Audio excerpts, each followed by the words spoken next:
Welcome to How Do Artists, a show that focuses on a single topic of conversation and asks the question, how do artists live, work, play, run their business, stay inspired, or handle challenges and adversity from an artist's perspective?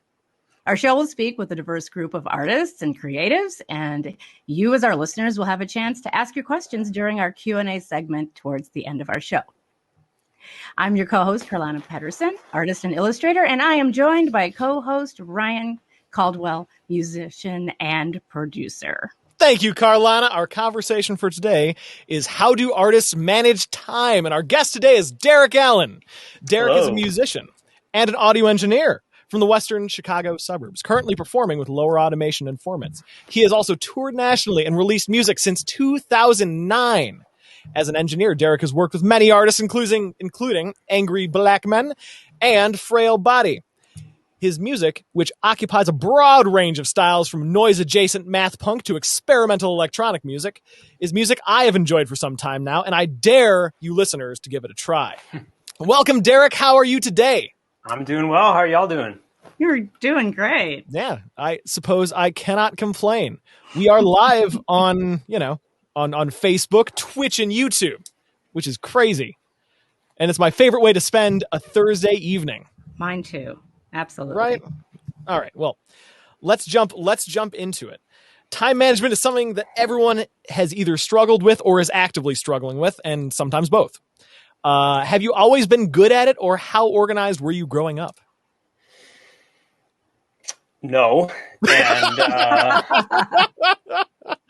Not really? Yeah, well, I've always been very particular. So as a kid, I definitely liked routine. Yeah. I get that.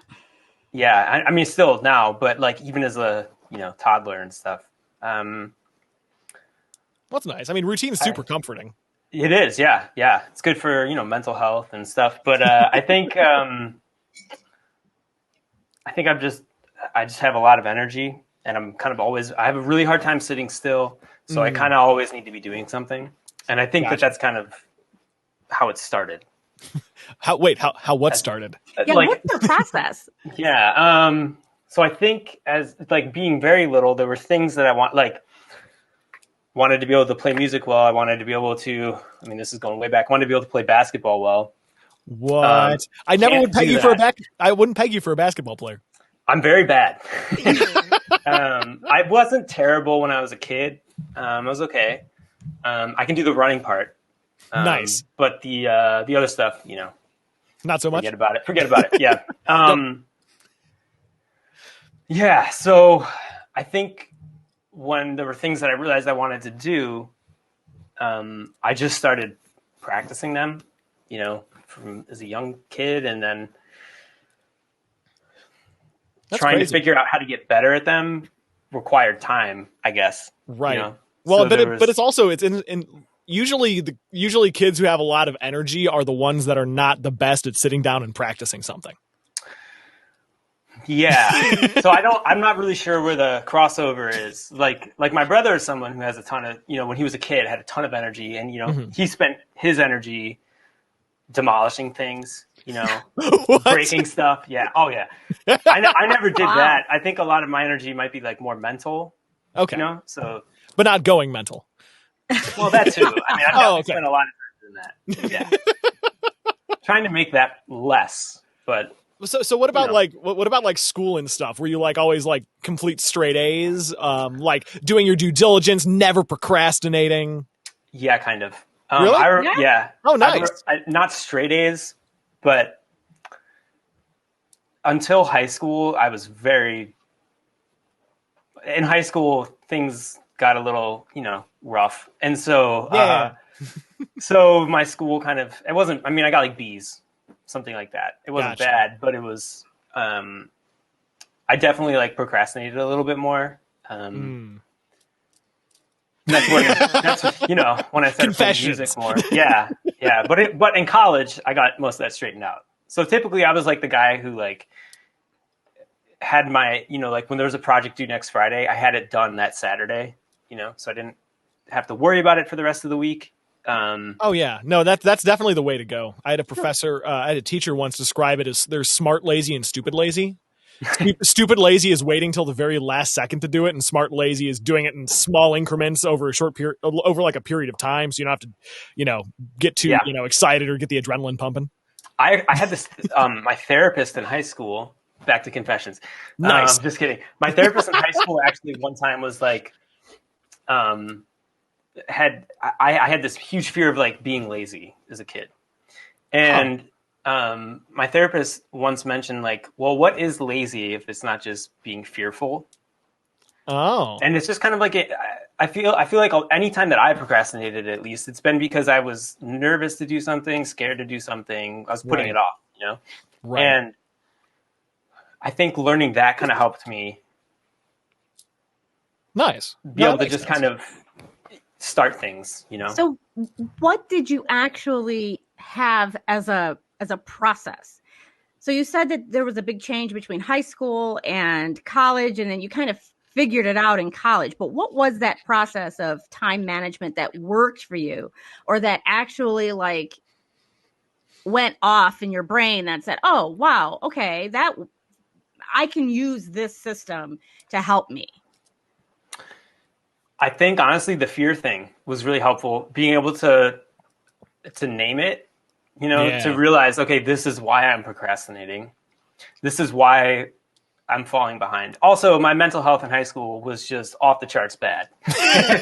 And I ended up dropping out junior year and then finishing homeschooling. Oh, wow. So I graduated my junior year because I dropped out of public school and finished at home. Right. Well, technically it's called correspondence school. Gotcha. Because my mom was working, so it was just reading and taking tests. Which, it's amazing how much of that you can cram into this, into a semester. It was, and honestly, like after that year, I was like, why didn't I do this my whole childhood? I never, I never cared. I never liked the social aspect of school that much. Like, I mean, it wasn't like I was, really bullied or anything like that. I just like didn't care, so like. That's a whole other level of time management and organization. People who homeschool, that is, you have to really be called to do that. That's real. That takes a completely different mindset. Honestly, I always knew I couldn't. That was not something I would be able to do. But yet, I feel like we've all been forced to do it because of COVID in some way or another. But yeah, that's really hard to do. So did you really learn that during your time when you were at home? And other than the fact that you were using your knowledge about fear as a counterbalance, do you have an actual system that you use to keep yourself organized? Ooh, calendars or lists? Yeah, actually, that's about as deep as it goes. Yeah, lists were really big. I mean, my biggest thing was, so for like when I was doing homeschooling, I figured out, okay, I need to have everything done by June or whatever. And so these are the courses I need to finish. These are how many pages are in each of the books of the course, of all the courses. And so then I would calculate how many pages I need to read a day or how many chapters I needed to do in order to, finish.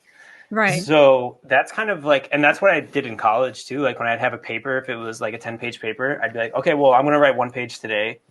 I have a week. So what is that? Like, I went to art school, so math is not my thing. So however many pages I had, I would divvy it up per day. Right. And then you also feel really good if you do more one day. Right. Oh yeah. No, I totally and then you get keep that. going and finish that day. It's awesome. No, I totally get what you mean. I think a lot of it for me is just straight anxiety. Like I'm nervous about finishing things. So I'm sorry, I keep rocking back and forth. Oh, you're fine. It's sitting still is difficult. Oh no, I absolutely understand. I'm rocking back and forth too. I mean, I constantly am moving, I think. Yeah, I annoy people with all my like tapping and stuff. And well, I'd much rather have you rocking than tapping for the podcast. Okay, all right, I'll keep that in mind. I can't promise that I won't, but I'll try my best. Yeah, I'm always really nervous about not being able to finish things. So I think that drives me into, okay, well, I got to get this done. And then, which probably isn't the healthiest way to go about some stuff, but having lists, like, so there was a period, actually like a year before COVID, I was teaching for like 6 years. And so I was like, I need to be done for a while. I was also working 2 other jobs. So I was basically working 7 days a week and for a long time. And I ended up quitting and I had savings and I was staying at my parents' house. So I ended up quitting and just being like, just taking a break and figuring out what I wanted to do next. Sure. And so I had a ton of time on my hands. I kept a few gigs. So like I had like 1 or 2 gigs a week. Yeah. And we were still touring, but outside of that, I didn't really have anything else going on. So I would write lists every morning of, okay, this is what I would like to get done today, and none of it was like super pressing. Like I didn't have things due or, right. So basically everything was somehow artistic or music related. And just trying to get better at different things. Nice. But I think, and this is something I'm still learning, but part of time management for me is allowing myself time to not do anything. And I'm not good at that. And so I always have to kind of be doing something. And then the problem is when I don't do, inevitably there will be times that I end up like sitting on the couch doing nothing for 30 minutes or whatever. I feel guilty about that and I don't enjoy it, and then that makes other segments of my life a little more miserable because I didn't enjoy those 30 minutes or whatever. So you feel guilty about relaxing? Well, it's not just relaxing though. And I know the exact phenomena he's talking about. It's the whole. I like to think about it like your brain needs downtime. Like you need negative space to an extent, especially for creative stuff. Because if you're always going and you don't have any time for stuff to kind of gestate and chill out, then you'll just end up burning yourself out. And you won't have you won't have a well to draw from. And the other thing is that if you don't give yourself room to breathe, then your brain will just take time. If you don't allow time for it, it'll just take it when it's inconvenient. Yeah, I think that's exactly right. Yeah. Oh, I hate that so much. Just be like, wait, why have I been staring at Reddit on my phone for the last half hour? Oh no. I wasn't even paying attention. Exactly. I didn't even like this. Know anything I just read. Yeah. Nor do I care. How has your time management and your anxiety and the things that you just talked about, how was that affected by COVID? So I mean, I actually started a new job during COVID. So my life kind of flipped the other way. But it's been really weird not having shows or, even, regular, practices with bands and stuff. So I've wound up with all of this time that I would normally have designated to something, concrete, just kind of open. And so, like everyone, right? So, for me, it's been a lot of thinking like, okay, are there specific things that I really want to do? If I don't have those, I find it's much harder for me to do things. And I guess they don't have to be, they can be sort of abstract. Like, for example, there's this, I guess kind of classical composition that it's called Composition for Guitar. It's by a modern classical composer named Milton Babbitt.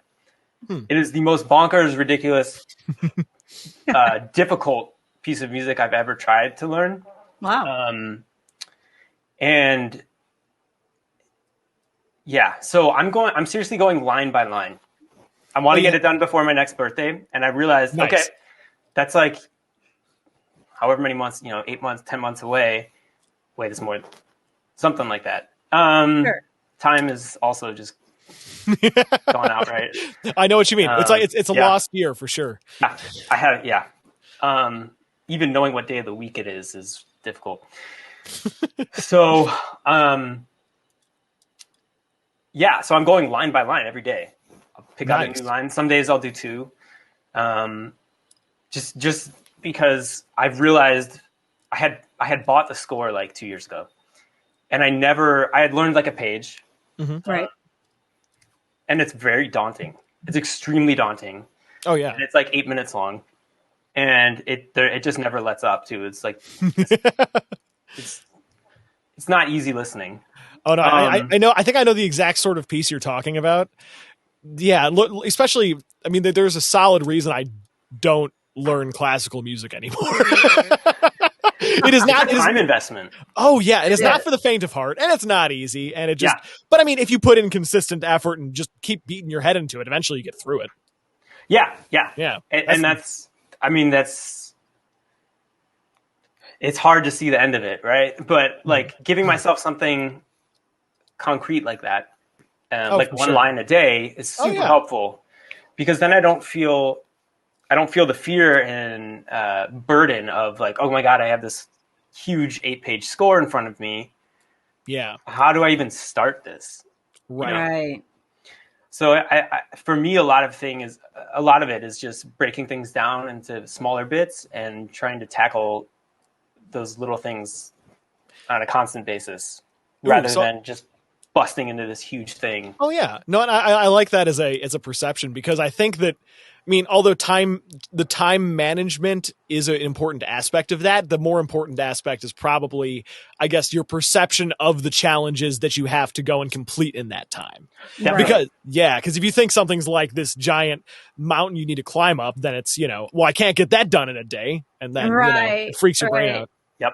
Yeah. I think that's like the majority of time management right there is how you perceive it. Yeah, and planning. The planning's important. Planning is important. Yeah. And a large amount of discipline, I feel, because you can make all the lists you want, and they can sit there and look at you all day long, and if you don't do it, then the lists don't really matter. So you've got to stay motivated. Sure. I would think, right? Although from the sounds of it, I feel, Derek, I feel like you've had like enough discipline from day one. I feel like I kind of was born with that, but I think a lot of it really just relates to like anxiety. Like I've also had panic attacks for as long, like as a toddler, as long as I can remember. Yeah. So I think pretty much my whole existence just runs off of total fear and panic. Oh my god! And that comes through in the music. Yeah, you could say that, yeah. But one thing though that makes a lot of sense now. I started thinking about in my like mid-20s was, and I got kind of obsessive with this for a while, but I started viewing everything like as if I was looking at it from my deathbed, and like how will I feel about this? Because there are days when you don't do everything on your list, and does it really matter? Probably not. So that was, it sounds really morbid, but it was super helpful for me to be will I really care if I didn't nick this one list off my, or one item off my list, or for sure. Spend time with my brother or something. I don't know. There's just, life isn't really a regimented thing. Right. So I think it's really helpful to be able to learn how to go with the bends. Ooh, we're getting existential now. Oh, for sure. I like it. Well, and I dig, and I like that a lot, because I mean, I feel like that's just something that it's one of those fun, like, mental tricks to go and be able to zoom in and out your perspective accordingly. Sure. Yeah. Because, if this is the end all be all of, like, I guess being able to weight things correctly, or at least whatever works for the situation. Yeah, I mean, like, my immediate reaction is everything is super heavy all the time. So no, I know what you mean. It's been very helpful to be able to navigate away from that and see that that's just not the case. Ooh. Right. Yeah, and especially like that heaviness. That's you strike me as kind of a perfectionist. Definitely. Yeah. Okay. Perfectionism. Go ahead. Oh no, I was just gonna say. So when you're recording stuff, have you ever kind of gotten into the weeds of recording, like into a quagmire, and ended up kind of mixing yourself into a hole, where you just you're just tweaking a mix for months or something like that? Yep. All the time. All the time. I think everyone has done that to some degree. Yeah, probably. Yeah. No matter what artistry it is, I feel it's music here, but there's times when you're just doing too much and you're just spiraling with like whatever piece of art or whatever it is. And sometimes you need to just take a step back. And one thing that made me feel a lot better about, whenever I get into those things is, the guy behind, the producer for Pomplamoose, the CEO of Patreon, that guy, he had a YouTube video where he was describing just some of his most obtuse failures. And one of them was that he spent like 6 solid months working on a kick drum sample. Oh my God. Just because Skrillex had just come out and he's like, I don't know how to make a kick drum. And so he was freaking out. And he's like, yeah, that was all time wasted. I would argue that it's not, but well, if he burned himself out on going and like getting like that obsessive, then sure. Yeah. Oh, so absolutely. I feel like that's easy to do when you're a creative for some reason. I feel it's easy to spin off into a direction that puts you into a hole, and you're just spinning inside that hole because you want to master it, or you want to control it, or you want to do whatever it is that you have in your head. And you just realize, wait a second, I just wasted 3 hours doing this crap or more. And I'm either not going to use it to the same ability that somebody else would use it if they were doing this like for a living. Right. So, I mean, it's just so easy to spin off. Yeah. How do you stop yourself from spinning off into that, especially when you've got so many things to manage? Spiral. That's a good question. I don't know that I've totally mastered that, but I feel like in the last year, maybe year and a half, I've gotten a little bit better of a grip on it, and I think part of it is honestly like trying to look at things from a bigger perspective. Yeah, like when we were mixing this album that we have coming out in the summer. There were definitely things that I was like, I don't know how I feel about this or whatever, but it's sort of like a rough kind of album anyway, so it made sense to leave it. Yeah. But it was very uncomfortable. There's lots of like little mistakes that we left in or decided to leave in things. And some of it was just giving myself like a deadline. Yeah. And just being like, if I can't decide by this point, I probably won't. I've got to move on. Yeah, because there's, I mean, like, I don't even, this probably doesn't, go for it. It's probably not like a real quote, but like, what is it that people say? Like the first thing you do is probably the right thing. Oh yeah. Your first, well, of course, I've also seen that one backfire. Yeah, I know. So I was going to say, it's not always true. Not always. It's not always true. Yeah, I feel like your inclination. Yeah. Right. So like when I'm dealing with something like that and I'm kind of spiraling, I try to think about, okay, like, well, what am I going for? Right. And how can I achieve that? Is this achieving it? If not, why isn't it? Yeah, and actually, what can I do to change that? I feel like that's kind of the heart of it, because it's that whole it's the idea of trying to make it perfect, but if you don't know what you're shooting for, you aren't going to be able to get there in any good amount of time. Yeah, right. Or at all. Yeah. Right. Or at all, right. It's like, I want it to sound like that. Does it? Yes or no? And it's a really easy thing then. Yeah, it's really tricky. I don't know that I ever. There's been very few times that I've ever felt like I've gotten to exactly where I wanted to go, but I think that's just part of making stuff. Is you might, unless you're especially if you're doing something sort of experimental, when there's not necessarily like a blueprint for what you're doing, you're just kind of always like fumbling in the dark. Right. And that's sort of exciting to me. Oh yeah. And I feel like in many ways my whole life has just been like that.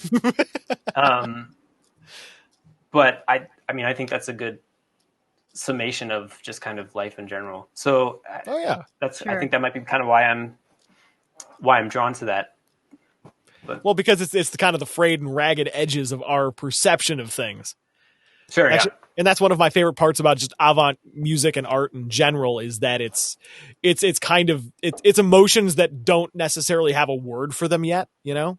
Yeah, it's things on the very edge of the periphery of human experience that, you know, no one really wants to talk about or acknowledge, you know. It's where you get like 12-tone music and chance compositions and just incredibly dissonant things. Yeah. I mean, that's I think also just things like what you said, like things people don't want to talk about or address. Right. Or like one of the best examples I ever heard of that, I was in college and they were going, and we were in the avant music thing, and they were one of my professors, he was talking about this 12-tone piece we were listening to, and he was saying that this is a love song. You listen to the lyrics, you listen to what's there, it's a love song, it just is. But it's just a really dissonant and upsetting love song because love is not all fluffy bunnies. It's not all what Hollywood wants it to be. Well, not only does it hurt, like sometimes you can love someone to the point of madness. It can get a little hairy. Yeah, that's true. I mean, this is the stuff of reality TV, right? Oh no, don't compare avant-garde music to reality TV. I'm sorry, did I do something wrong? That kind of is though. Yeah. Right? Oh man. Okay, well, hey, so circling right back to time management, self-care and prioritizing self-care. Yeah, I think I kind of had to figure that out just because of like my issues with mental health and stuff. Because if I don't, I can't function. You know, things do spiral and I'm just, you know, right. Nothing's happening, you know? Right. I know what you mean. But, well, okay, so I was gonna say, so like, what's your regimen? Like, what are bases you have to hit like every day? Every day? Yeah. I mean, some of them are very, very small. Like, I need to make sure I eat. You know? Do you ever not eat? Do you ever like go long spans of time? And not like long spans, but like I'll definitely miss a meal. Yeah. And be like, oh. And then your body's like, okay, you're gonna pay for it now. Yeah, you just have no energy and stuff. Or sometimes I feel like I have more energy when I don't eat. You know, I missed lunch or something, and your adrenaline kicks in and tries to save you. Yeah. Yeah. Fasting. I work out every day. I try to practice something musical. I mean, like there's like all the technical things I practice every day typically. Yeah. And that doesn't usually, I don't spend a whole lot of time on that normally, unless it's, you know, something new I'm working on. Mm-hmm. And then usually the rest of the goals are all like compositional goals. Like, so just basically making time to write stuff. Yeah. I mean, that is being creative or making things, I think is a skill you need to practice or you kind of goes out, you know? And you have to set aside time to do it. And otherwise it won't happen. Otherwise it won't happen. And then you won't grow either. Exactly. Because you'll miss out on mistakes. You'll miss out on experiences that only happen when you set aside that time to do it. So yeah, definitely. Yeah, I totally get that. Yeah, that is absolutely a thing. I've taken it as a habit I've started recently of going, and whenever I have some downtime and can do it, I'll just go and you know the OPZ synthesizer, Teenage Engineering. Oh yeah. Yeah, so I have one of those, and I can just go and sit down in my bedroom with my little Korg Nano key, and just I can hammer out like I can hammer out a solid 8 or 16 bars of something, and I'll just go and just quick whip that out and say, cool, next. And then, so over the course of the week, though, I'll fill out at least 10 of these different loops. Oh, cool. And so I'm using all of those for this project thing I'm starting. But it's like all of those are individual seeds that I can just get on the fly. Yeah. And especially if they're short and I don't have to use them, you know, making it feel more disposable actually opens up my creativity sometimes. Exactly. Yeah. Because I don't care about it being good. And so that's a big thing that I've had to learn, and I'm still learning and working on, is like I know that not everything I make is going to be good, or maybe most things, probably most things. But I know that a lot of things that I don't like, or a lot of things that I make I won't like, or I won't like. Right. Sure. But so many of them I have found use for in other projects. A lot of my stuff like involves like sample manipulation and like messing around with already recorded audio, field recordings and things. And I wouldn't have any of those if I didn't spend those 4 hours making something that I really don't care about. Right. But I just remembered this, Ryan, like years ago I don't know how long you did it for, but you were writing a song a day. Yeah. And putting it on SoundCloud. Like sure I think cool. that was I mean probably like 2012 or something like that. I did it twice. The first time went way better. How long did you do that for? So the first one was 98 days. Whoa, I didn't know it was that long. Okay. Yeah. And the second one was more, I think it was like 102. I wanted to choose really upsetting numbers. But yeah, but the problem, so the first one I did in the middle of college, and that was kind of to go and like, I don't know, prove to myself that I could, be that, like I could just do that sort of, at least have that sort of discipline and commitment, I think, mostly. Sure. And so then I would somehow that would make myself take myself seriously. But it did work.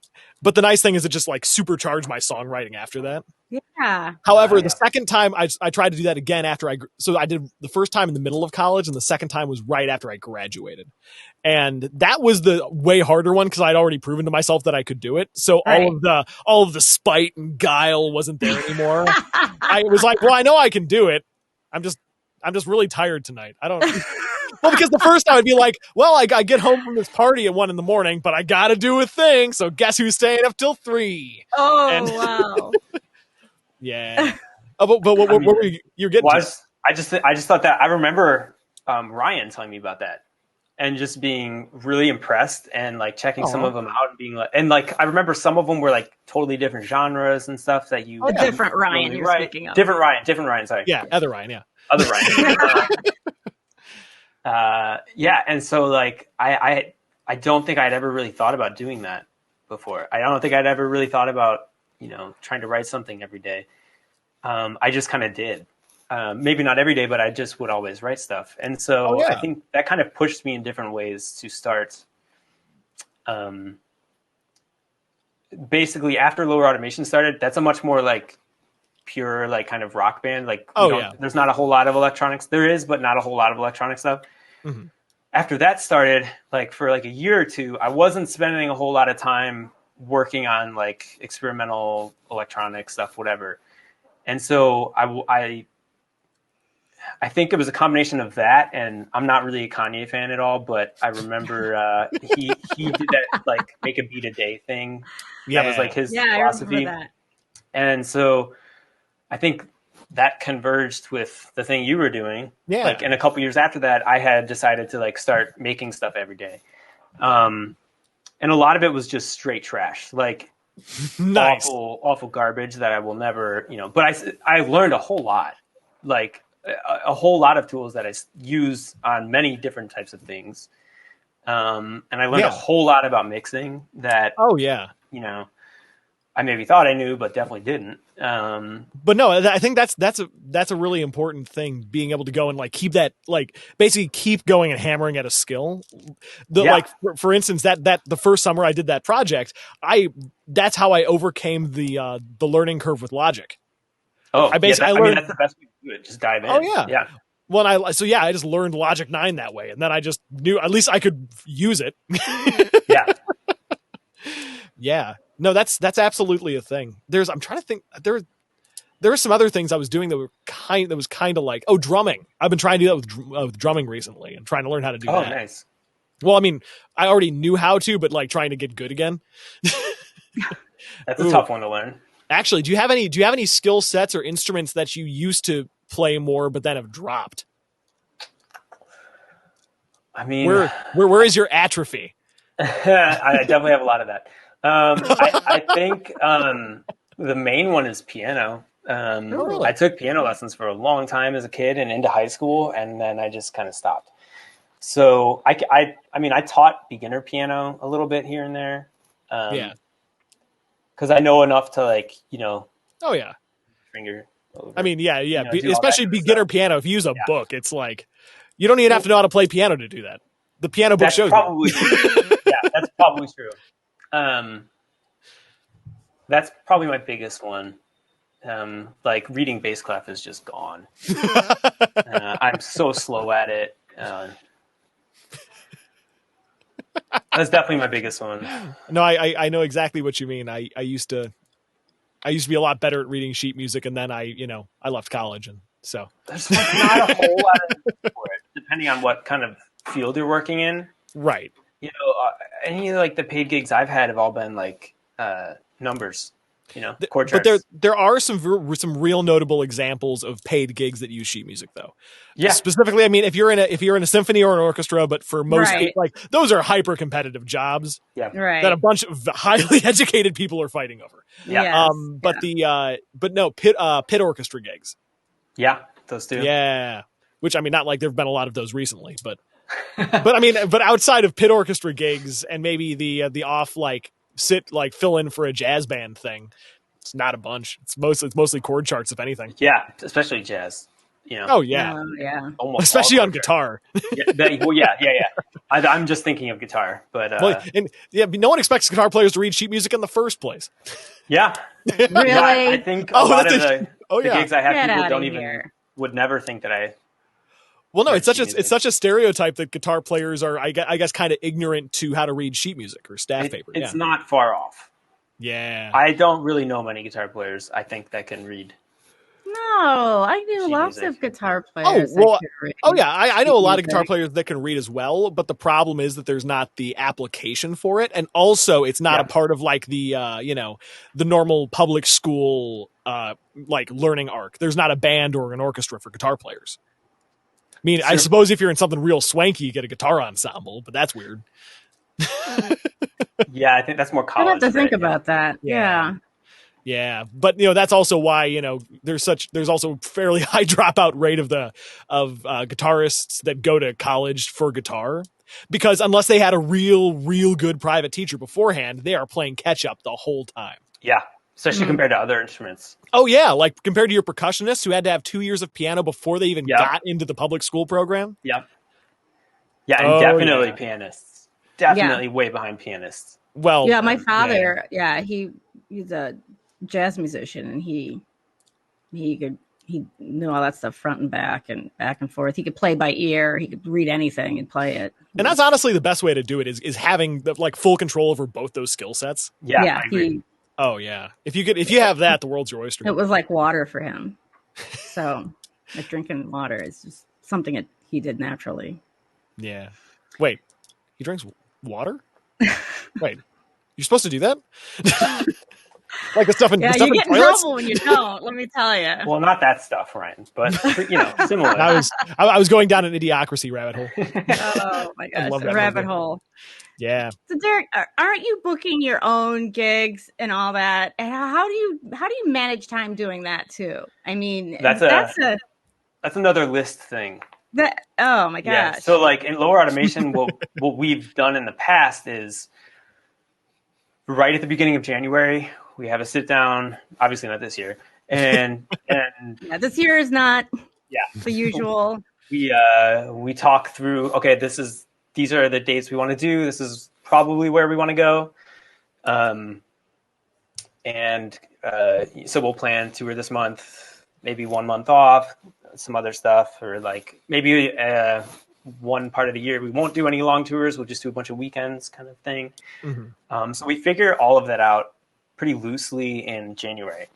Gotcha. And then I start booking stuff out about 4 months in advance. So in January, we already need to be booking April stuff. Yeah. Really, it's just I write down all the dates. I write down like the city we're trying to go to, which pretty much always changes. It's almost probably never in 10 years of touring. I don't think it ever was the city that we intended to go to. That's just kind of how it goes.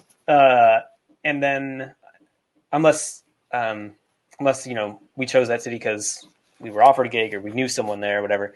Right. But yeah, basically just writing down the dates, the cities we're going to go to. And then checking things off when I have it. I write down people. I used to have a spreadsheet of all the people I knew in different areas that I could contact. And well, actually, Brian has a question. Yes. Oh, he asks, how do you prioritize things when you make a list? I know that guy. Brian Sutton is actually the bass player of Lower Automation, I think, right? He is. Yep. Oh, Nice. very good. And Hi, a Brian. former band member of the Ryans. Yeah, he used to be in Fight with Monsters.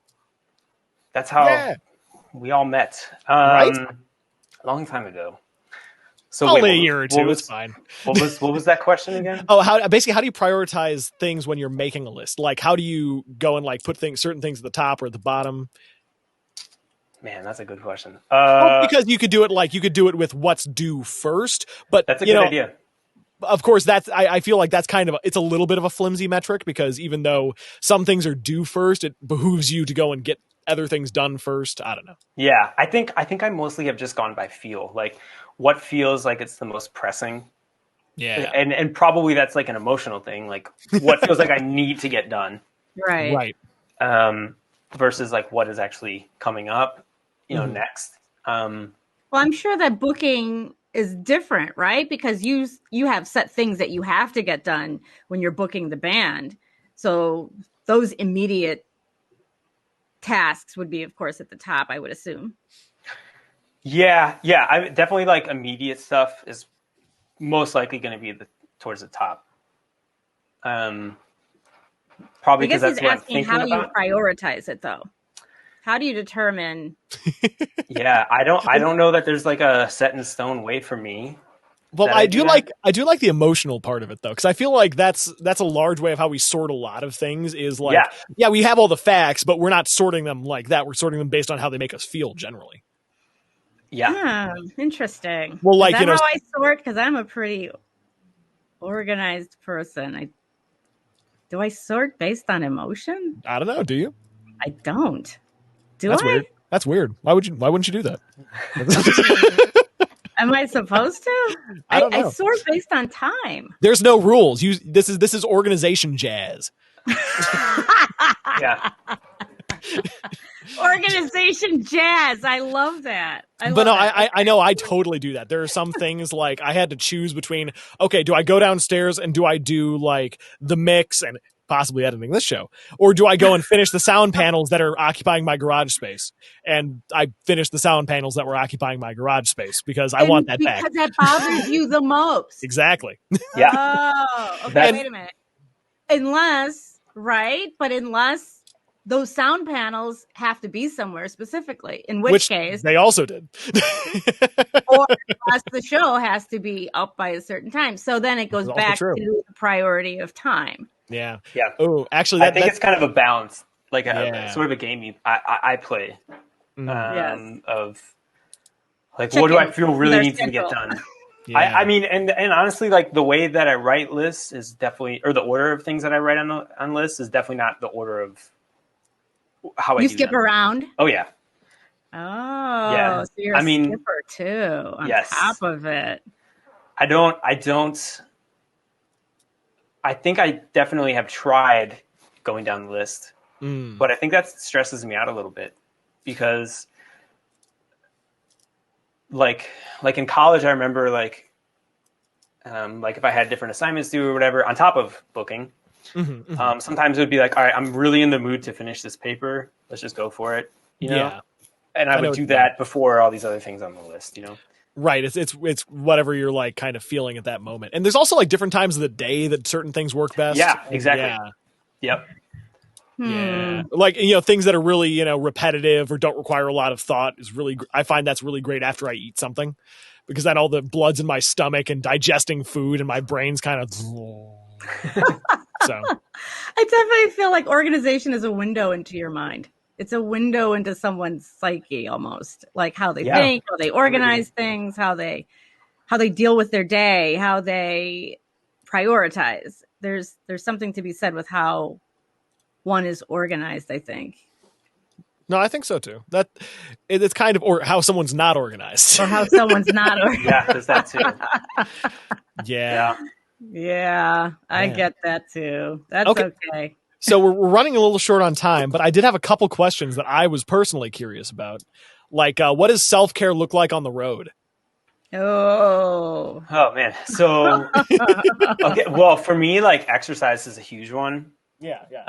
I don't really look like I exercise, but I guess it's not totally why I do it. But right. I bring a jump rope on tour. Oh, that's nice. Because we spend a lot of time at truck stops and gas stations, and it's like, I'm just jump rope, Oh, that's a good idea. That's fantastic. Yeah, because you can put that anywhere. I'm just imagining you jump roping at a truck stop with like a bright pink jump rope or something. Yeah. What color was it? They do make other jump ropes that are plastic pink ones, but none that are as much fun. That's true. The more colorful, the more fun you have. The more it makes you want to jump rope. That's true. You connect to it emotionally. I'm all about color, so I totally get that. That's why you have to buy yourself fun office supplies, so you want to use them. Yeah, I guess so. Brian also he has like a little cooler, and so we just pack that with like ice packs and vegetables. Nice. So we eat a lot of like raw vegetables on the road. Oh, nice. Just being careful what you eat is a big thing. The sleep thing is not really in your control. So, because we're just kind of sleeping wherever we get offered to. Sometimes DIY. Yeah. So you just make the most out of what you have. It's definitely an adjustment and a learning process. Yeah. No, I totally feel that. Yeah. Well, especially because sleep is so. Brian had another comment. That's not true, but it's definitely a good contribution. Okay, well, so I think we are reaching the end of our time slot, but I wanted to ask, for those struggling, what are some overall philosophies, concepts, and tools that you've found super useful for staying on top of all the plates that you're spinning? So my favorite one is like an old, I think it's like an old Zen saying or something, or story. I don't remember all of it, and I read this like in middle school, so bear with me. But there's like this dude staying with a monk, and the dude's not doing cleaning his bowl every day or something. And the monk tells him, well, don't clean it every day. Just do it today, and then do it the next day, and then do it the next day. So that kind of helped me get myself prepared for routines and staying disciplined. Is like, well, if I think about doing this every single day, I'm going to get stressed out. But if I just think about doing it today, right, that's a much simpler task to manage. Right. Yeah. No, that's my favorite one. I think about that all the time. Yeah. That's all about that. Oh, I was going to say, it's all about that flexible perspective. Right. Yeah. Because, even when you're being a perfectionist and being overcritical, you zoom your perspective out. But then when you get overwhelmed with, all the things you have to do, you zoom it in. Yeah. I like that a lot. Well, I got to say thank you to our listeners and everyone who participated in our show today, which is mostly Brian. And thank you again to Derek Allen for being our guest today. And Derek, where would you like our listeners to find you? What are you working on? Well, Lower Automation has a new album coming out, so you can hashtag the @ Lower Automation is our handle. And then Formants Music. This is the other handle for my solo project. Nice. Excellent. Well, cool. And do you have a website you want to? Yeah, so my website is mostly just like my engineering stuff, DerekAllenMusic.com, and you can get in contact with me there. That's about it, though. Nice. Excellent. Well, thank you. Yeah, thanks for having me. Oh, my gosh. It was such a pleasure talking with you. And y'all too. Thank you. And thank you for everyone who joined us today in watching How Do Artists live stream podcast. And on behalf of myself and Ryan Caldwell, we would like to say so long until next week. Same time, same place. Bring your questions and your curiosity, and we'll see you then.